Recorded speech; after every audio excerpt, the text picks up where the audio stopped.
आप सभी मित्रों का मेरा मैत्रीपूर्ण प्रणाम। साथियों, आज हम अष्टांगिक मार्ग के दूसरे दिन के विषय और जो कि वर्तमान समय में सबसे महत्वपूर्ण है, चूँकि वर्तमान के लोग का जीवन भोजन के प्रति जो उनकी रुचि देखने को मिल रही है और जिस सम्यक भोजन, सम्यक आहार की बातें बुद्ध कहते हैं या पतंजलि कहते हैं या महावीर कहते हैं, वो सम्यक आहार किसे कहते हैं? सम्यक आहार क्या है? क्योंकि वर्तमान में अगर हम स्थिति को देखें, इससे हम उस समय की भी स्थिति का आकलन कर सकते हैं कि आखिर में जब लोग आहार लेते ही थे, भोजन करते ही थे, फिर ये सम्यक भोजन की बातें कहाँ से आई? सम्यक आहार करने की बातें बुद्ध ने क्यों कही? सम्यक आहार है क्या? बुद्ध ने सम्यक आहार उसे कहा है जो समय के साथ एक रूपता हो, सामयिक हो। जैसे हमारी भौगोलिक स्थिति को देखते हुए, तो जो हमारी भौगोलिक स्थिति, उस भौगोलिक स्थिति के अनुसार जो भारत, ये जड़ी-बूटियों से लेकर के, साग-सब्ज़ी से लेकर के, फल से लेकर के, फलों से लेकर के, प्रत्येक चीज़ इतनी प्रचुर मात्रा में भारत में उपलब्ध है कि व्यक्ति अगर इन्हीं चीज़ों का भोग करे, उपयोग करे, उपभोग करे, तो वो जीवन में अपना जीवन यापन सम्यक तरीके से जी सकता है। लेकिन वर्तमान की स्थिति को देखें तो लोगों का जो प्रतिदिन का जो भोजन है, सम्यक आहार है, वो सम्यक आहार जो वो ले रहे हैं, एक तो वो सम्यक नहीं, जितने भी आहार है, वो अधिकतर वर्तमान के समय में बासी भोजन खा रहे हैं। बासी भोजन खा रहे हैं, मिलावटी भोजन खा रहे हैं, पेस्टिसाइड्स वाले भोजन खा रहे हैं। अति कामुकता को प्रज्वलित करने वाले भोजन खा रहे हैं, जो कामुकता को बढ़ावा देते हैं। ऐसे आहार का सेवन जो कि आपकी कामुकता को उत्तेजित करती है,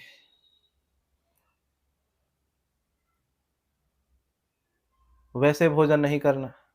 क्योंकि आज के समय में हम देखें तो ऐसे आहार, इतने ज़्यादा मसाले वाले आहार यूज़ हो रहे हैं, उपयोग में हो रहे हैं। तले हुए भोजनों का उपयोग हो रहा है। बासी, क्योंकि चूँकि पिज़्ज़ा और बर्गर जैसे भोजन, जो आहार है, वे कई दिन के बनाए हुए मटेरियल जो कि ओवन में रखे होते हैं, वे लोग खाते हैं। तो सम्यक आहार और सम्यक भोजन की बातें कहें तो बुद्ध कह रहे हैं कि वैसा भोजन जो कि भौगोलिक स्थिति के अनुसार, अगर मेरे एरिया में अगर जिस चीज़ की खेती होती है, अगर ये बातें कह रहे हैं तो वो सिर्फ़ कहावत के लिए नहीं कह रहे कि मैं कह रहा हूँ उसको फ़ॉलो करो, नहीं। वो जो बातें ये सम्यक आहार की बातें कह रहे हैं, सम्यक भोजन की बातें कह रहे हैं, वो प्रकृति के नियम के अनुसार कह रहे हैं। जिस कहा जाता है कि जिस ज़मीन पे हम खड़े, यहाँ की एक अलग एनर्जी है, क्योंकि हर एक अलग-अलग मिट्टी की एक अलग-अलग एनर्जी, अलग-अलग फ्रीक्वेंसी होती है। और कहा जाता है कि जो व्यक्ति अगर विदेश में भी जाए और उसे बिहेवियर, चूँकि उसका उसका तबीयत खराब जो होता है, लोगों के क्लाउड चेंजिंग के वजह से, स्टेट चेंजिंग के वजह से, रा देश कंट्री चेंजिंग के वजह से, एक जगह से दूसरे जगह हम किसी दूसरे प्रदेश में चले जाते हैं, तो वहाँ की हमें जलवायु हमें सूट नहीं करती है, हमारी तबीयत खराब हो जाती है। तो कहा जाता है कि वहाँ पे जा कर के उस ज़मीन पे, जिस भी देश पे आप जाएँ, जिस भी दूसरे जगहों पे, प्रदेश में जाएँ, तो अपने पैर को नंगे पैर को उस ज़मीन पे रखें, उस जगह की मिट्टी पे।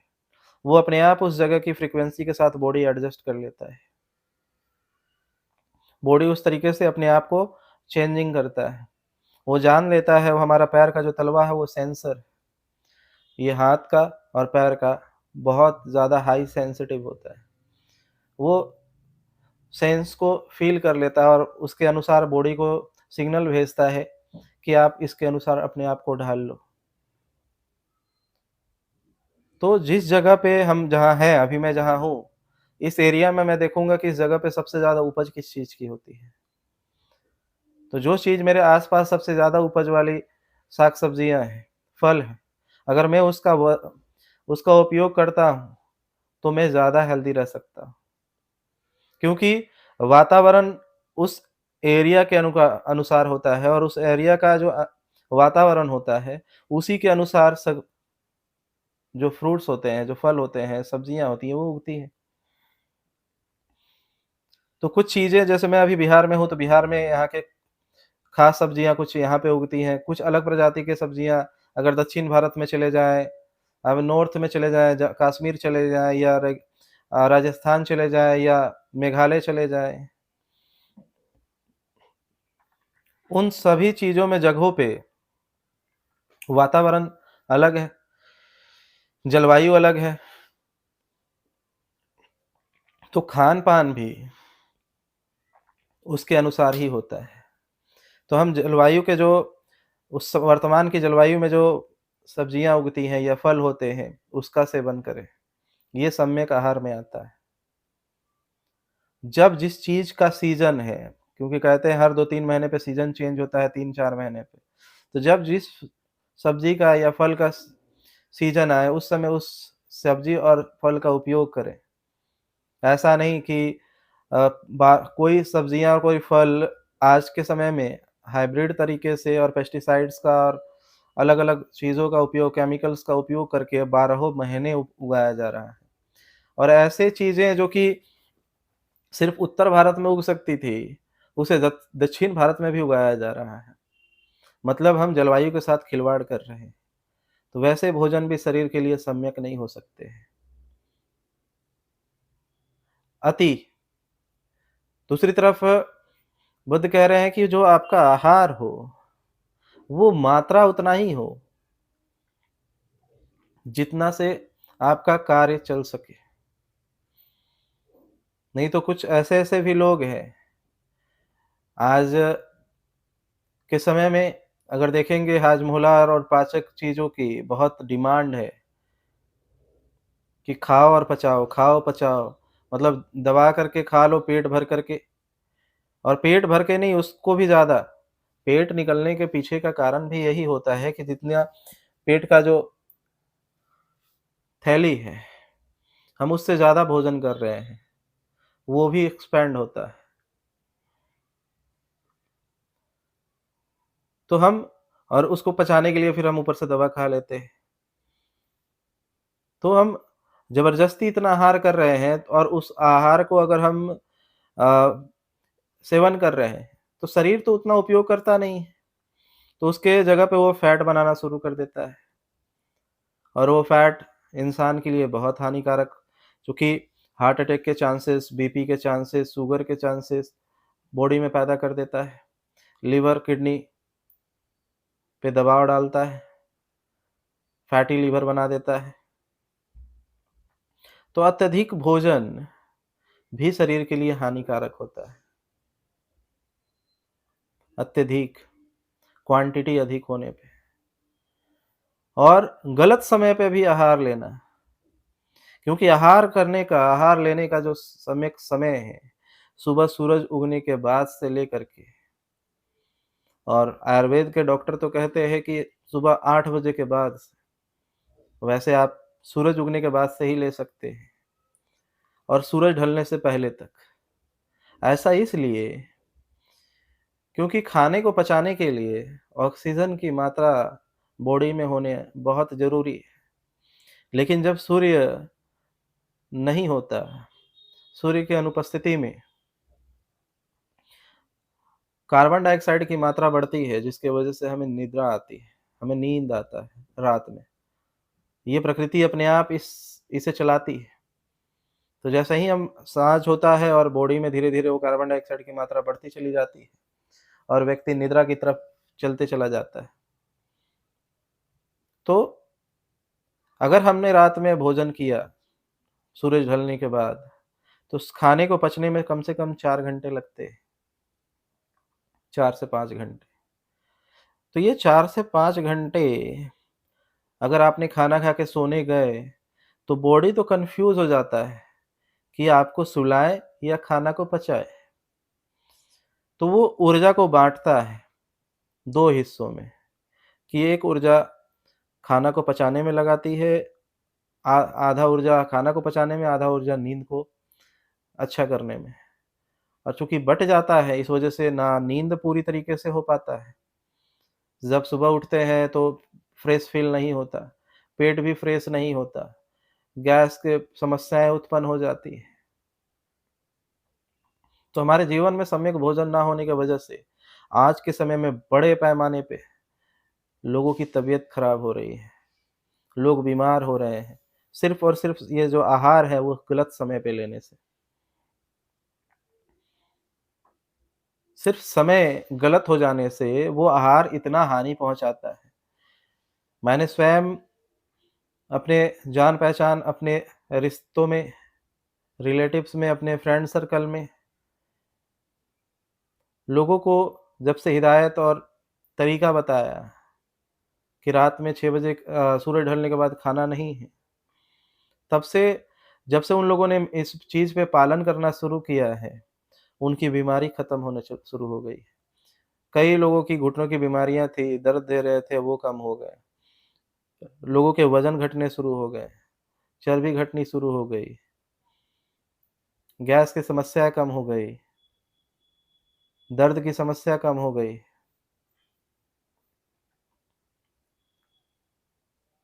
तो इतने ज़्यादा फ़ायदे हुए हैं, सिर्फ़ और सिर्फ़ एक समय पे आहार लेने की वज़ह से, सही समय पे। तो स हमें आहार वैसा लेना चाहिए जो स कि कब लेना चाहिए? तो सूरज उगने के बाद और सूरज ढलने से पहले तक। इस बीच हमने अपना आहार ले लेना है। कितनी क्वांटिटी में?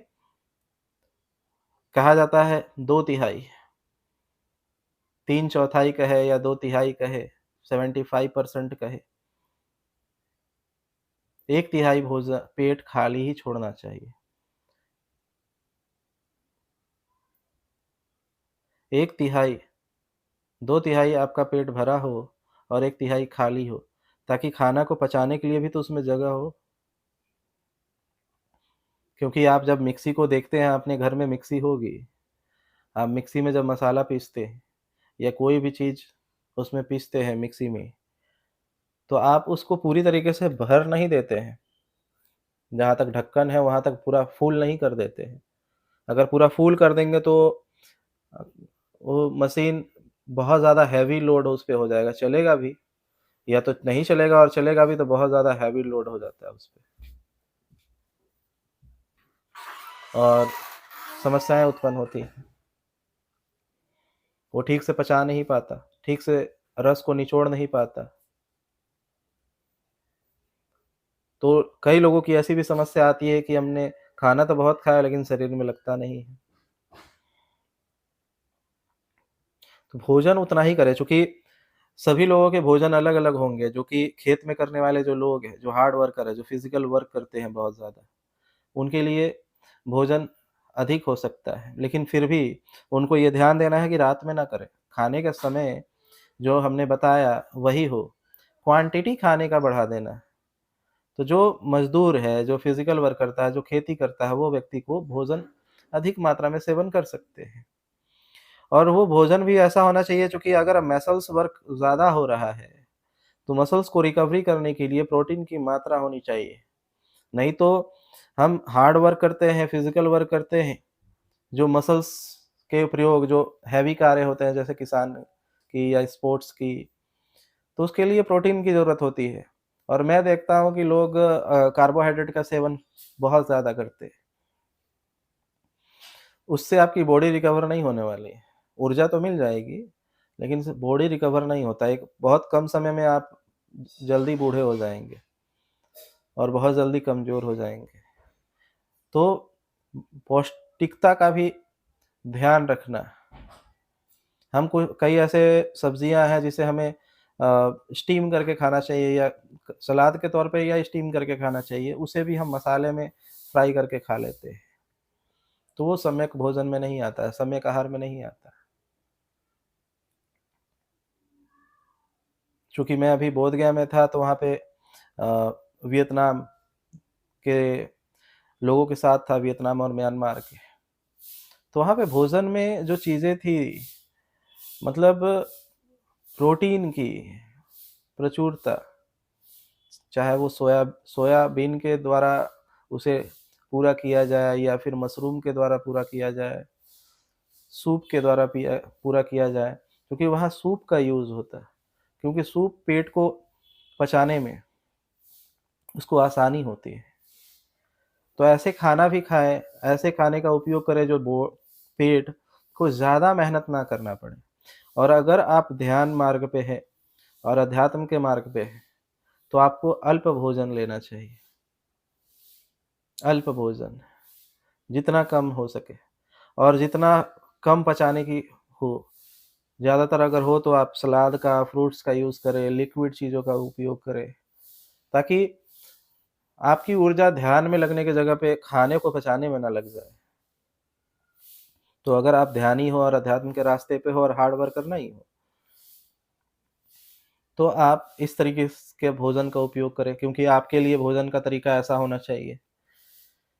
अब ऐसा नहीं है कि किसान जैसे खाता है वैसे आप भी दबा कर खाओ और उसके बाद आप ध्यान करने बैठो, तो वैसा व्यक्ति कभी ध्यान कर ही नहीं सकता। जिसने हैवी फूड खा लिया हो, ज़्यादा खाना खा लिया हो। तो सम्यक आहार लें, सम्यक एक सीमा रखें कि किस समय तक खाना है, क्या खाना है। तो अपनी जलवायु, जो हमारा जलवायु है आसपास की, उसके अनुसार जो उत्पाद होता है, प्रोड्यूस होता है, वैसे फल और सब्जियों का सेवन करना। कितनी क्वांटिटी में, तो एक तिहाई तो पेट खाली ही रखना है, 2 तिहाई भरना है। जितना भूख है उससे कम खाए, और बॉडी ऑटोमेटिक एक सिग्नल देता है, देखिएगा खाते समय ढकार आते हैं। चूंकि सबका आता है, क्योंकि सब हेल्दी नहीं है। मेरा तो आता है कि खाते समय वो सिग्नल बॉडी दे देता है कि हाँ बस अब इनफ इज इनफ। तो जितना भूख है उससे थोड़ा कम खाए। खाना भी खा रहे हैं तो ऐसे चीज आहार को पहले ले, जैसे कि आयुर्वेद कहता है कि पहले सलाद का सेवन करें, उसके बाद ही अन्य भोजनों को, जो पका हुआ भोजन उसे करें। पहले कच्चा भोजन करें, कच्चे आहार को ले। उसमें अंकुरित चना आ सकता है, अंकुरित मूंग आ सकता है, ड्राई फ्रूट्स आ सकते हैं, सलाद के आइटम्स है, खीरा है, ककड़ी है, मूली है, गाजर है, चुकंदर है, नींबू है। इन चीज़ों का यूज़ पहले कर ले, ताकि जो चीज़ें पेट को ठंडी रखती हो, उसके बाद पके हुए भोजनों का उपयोग करें। आपके जीवन देखेंगे कि बहुत ज़्यादा फायदा होगा, बहुत ज़्यादा। तो ये सम्यक आहार को अपने जीवन में शामिल करें।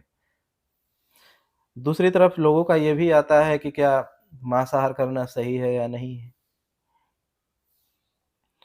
पहली बात तो मैं ये बताऊं कि आपको इसकी भारत में तो ज़रूरत नहीं है, क्योंकि भारत की भौगोलिक, या जहाँ विकल्प है, ढेर सारे विकल्प है, फिर हम किसी की जीव की हत्या कैसे करें। लोग कहते हैं कि जीवंतता तो पौधों में भी होती है। भाई इतना अगर डीप जाओगे तो मैं कहूँगा कुर्सी में भी जीवंतता होती है। जिस मोबाइल में वीडियो बना रहा हूँ इसमें भी जीवंतता है, क्योंकि अंत में जिस एनर्जी की हम बात करते हैं, जिस एनर्जी से हम बने हैं, जिसे गॉड पार्टिकल्स साइंस कहती है, एनर्जी कहती है, वही एनर्जी से तो कुर्सी भी बना है। जिन्हें हम निर्जीव कहते हैं, उन्हें फिर हम निर्जीव कहते क्यों हैं? क्योंकि उसमें बुद्धि और चेतना नहीं होती है। उसमें वो पार्ट्स नहीं होते जो हमारे अंदर में हैं, उसको काटने से उसको पीड़ा नहीं होती है। उसमें सेंस नाम की कोई चीज़ नहीं है, कि उसको सेंस मतलब फ़ील होता हो, सुनाई देता हो। मतलब ये सारी चीज़ नहीं है, इंद्रियाँ नहीं या मसल्स और इंटरनल ऑर्गन्स नहीं, एनर्जी है, सिर्फ़ और सिर्फ़ एनर्जी है। हमारे में तो एनर्जियों का बहुत सारा जोड़ है, अलग-अलग एनर्जियों का जोड़ बना है जिसकी वज़ह से हमारे शरीर में इंद्रियाँ भी है, सेंस भी है, चेतना भी है, मन भी है। हमें दर्द का भी फीलिंग होता है, हम रोते भी हैं। लेकिन कुर्सी नहीं रोता है, लेकिन कुर्सी में भी एनर्जी है। वही एनर्जी है जो आप में है मूलतः। लेकिन वो उसमें वो एनर्जी नहीं है जिससे कि ये चीज़ें मिल कर के बन सके। जैसे हाइड्रोजन और ऑक्सीजन मिलता है तो जल मिलता है, बनता है। लेकिन ऐसा नहीं है कि ढेर सारे और भी बनते हैं। अगर हाइड्रोजन को कार्बन से मिला दिया जाए तो जल बन जाएगा, ऐसा तो नहीं है। तो जिस चीज़ से मनुष्य बनता है उस चीज़ से ये नहीं बनता, उसके मिलन से नहीं बनता, लेकिन उन चीज़ों से ही बनता है, जो अस्तित्व में मौजूद है। वो शक्ति, जो एनर्जी है। तो उसमें भी वही एनर्जी है। फिर इस पे बात करने की ज़रूरत नहीं है। मेन आता है कि आप जब साग-सब्ज़ी खाते हो, वेजिटेरियन खाते हो, तो कम से कम वो चीज़ें चिल्लाती तो नहीं है, रोती तो नहीं है, बिलखती तो नहीं है, आपको देख कर के अंदर से मन तो खराब तो नहीं होता है।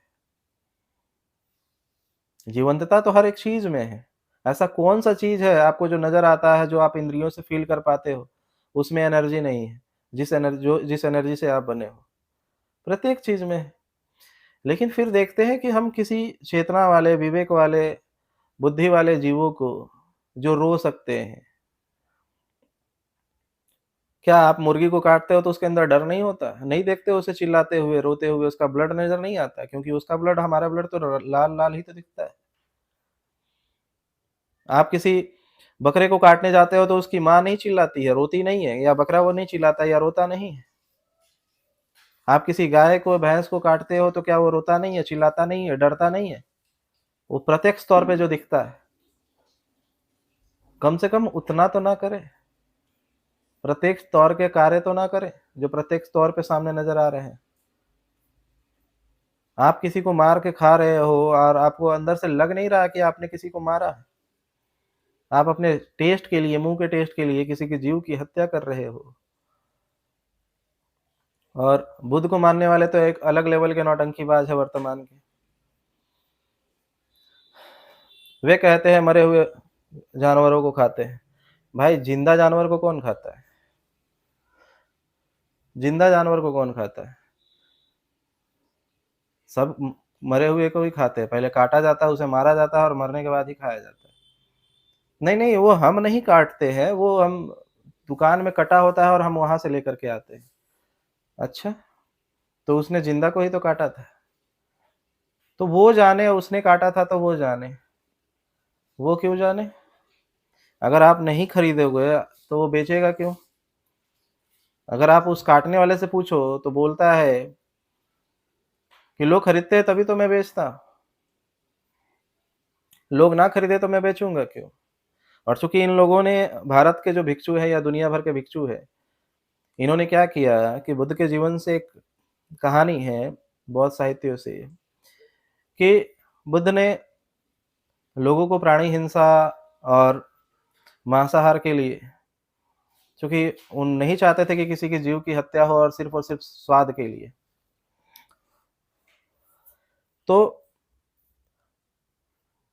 इसके पक्ष में नहीं थे, वो प्राणी हिंसा के पक्ष में नहीं थे। लेकिन दूसरी तरफ उन्होंने अपने भिक्षुओं को ये भी कह रखा था कि जब भी तुम जाओ भिक्षाटन करने, तो जो भी तुम्हारे भिक्षाटन में डाल दिया जाए उसे स्वीकार कर लेना। तो एक दिन की घटना है कि भिक्षु जा रहे थे और कहानी कहती है कि एक चील ने अपने पंजे से मांस का टुकड़ा गिराया और वो जाकर के भिक्षु के पात्र में गिर गया, भिक्षा पात्र में गिर गया। और वो चूँकि इतना समर्पित व्यक्ति, भिक्षु, हमने तो कभी नहीं देखा। अगर मेरे पात्र में अगर मीट गिर जाए, चील से छूटा हुआ हाथ से, तो उठा के तो हम फेंक देंगे।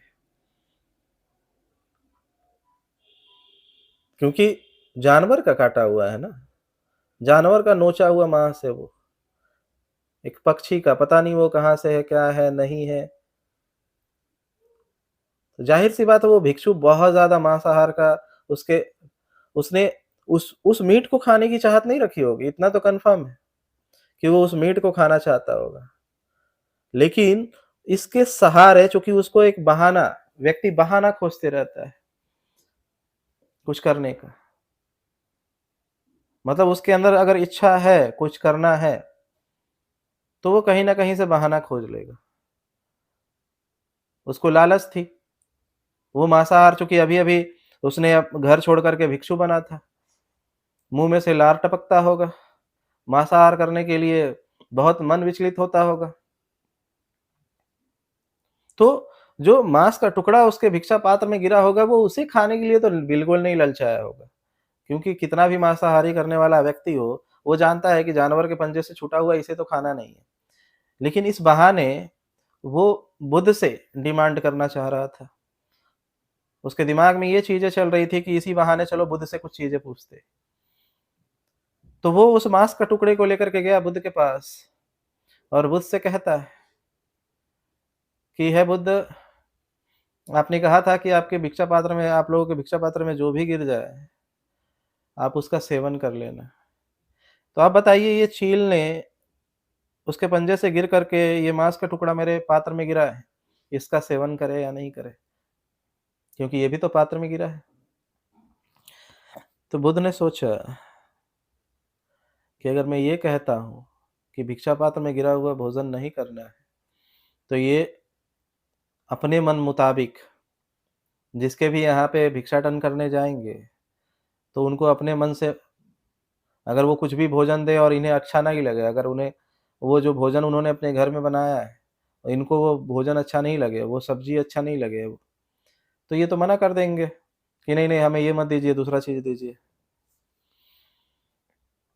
दूसरी तरफ उन्होंने सोचा कि कौन-सा चील बार-बार आकर के इनके पात्र में मांस का टुकड़ा गिराएगा। तो उन्होंने कह दिया, ठीक है, तुम्हारे पात्र में जो भी चीज़ें गिरती हैं, उसे तुम स्वीकार कर सकते हो। तब से इन लोगों ने अहिंसा का, ये जिस भी गाँव में जाए, हिंसा के बारे में बोले ही नहीं, प्राणी हिंसा का उपदेश ही ना दे। अगर किसी के यहाँ पे मांसाहार है तो बैठ के चाव से खाए।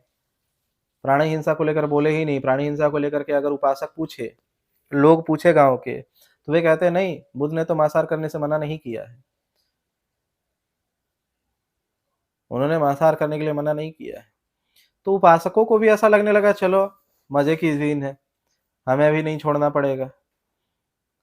तो उपासक जो थे, गाँव के जो लोग थे, वो भी बनाते चले गए, वो भी खाते रह गए, भिक्षु भी खाते रह गए। और आज ये हाल हुआ है कि बुद्ध को मानने वाले सारे देश मांसाहारी हैं। वर्तमान में भी मांसाहारी, भारत के भी जो भिक्षु हैं, विदेश के भी जो भिक्षु हैं, वो मांसाहारी हैं और बड़े पैमाने पे। ये सूअर का मांस भी खा सकते हैं, ये गाय का मांस खा सकते हैं, ये भैंसा का खा सकते हैं, ये बैल का खा सकते हैं, ये मछलियों के सारे प्रकार खा सकते हैं, ये साँप खा सकते हैं, केचुए खा सकते हैं। मतलब इन्होंने तो फिर हद ही पार कर दी प्राणी को आहार बनाने का। ऐसा क्या है जो ये नहीं खाते? तो कहाँ बुद्ध ने क्या कहा और ये क्या कर रहे हैं? बुद्ध ने कौन से आहार लेने को कहा और ये कौन से आहार ले रहे हैं?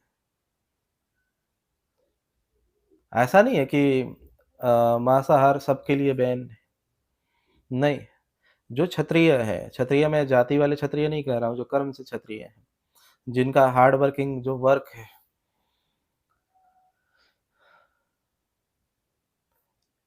कि जो हैवी मसल्स वाले ट्रेनिंग करते हैं, तो वो मांसाहार का उपयोग कर सकते हैं अगर वो चाहे तो।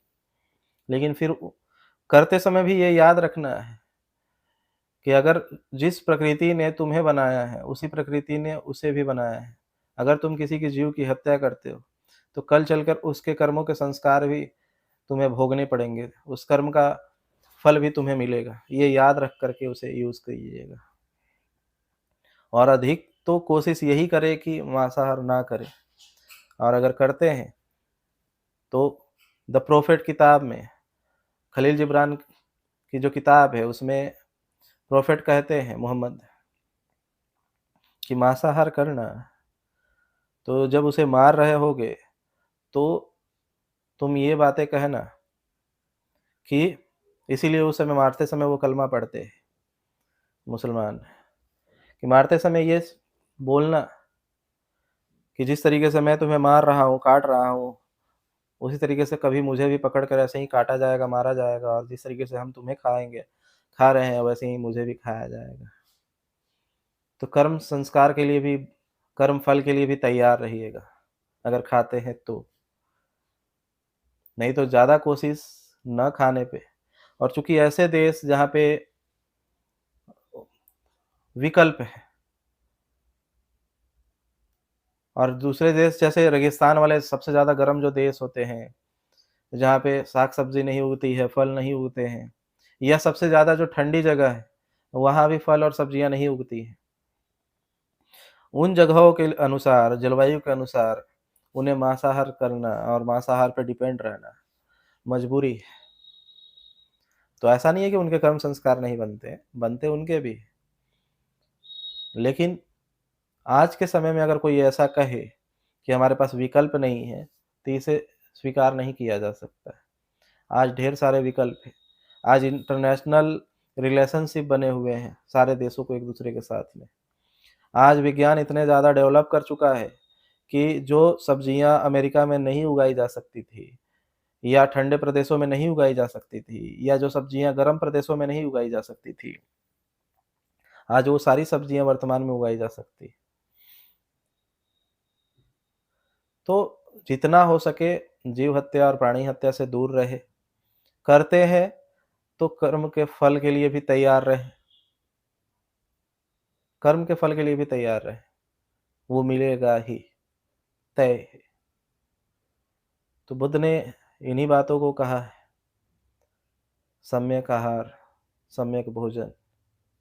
कैसा भोजन लेना चाहिए, किस समय वो भोजन लेना चाहिए, कितनी क्वांटिटी में लेनी चाहिए, कैसी क्वालिटी का लेना चाहिए, मांसाहार का होना चाहिए या नहीं, उसमें प्राणी हिंसा का उपयोग होना चाहिए या नहीं, इन सारी चीज़ों पे उन्होंने भी ये बातें बोली, और मैं भी अपने अनुभव से ये बातें बता रहा हूँ। आप लोगों ने मेरी बातों को ध्यान से सुना, इसके लिए मैं आपका बहुत-बहुत अनुग्रहित हूँ। धन्यवाद।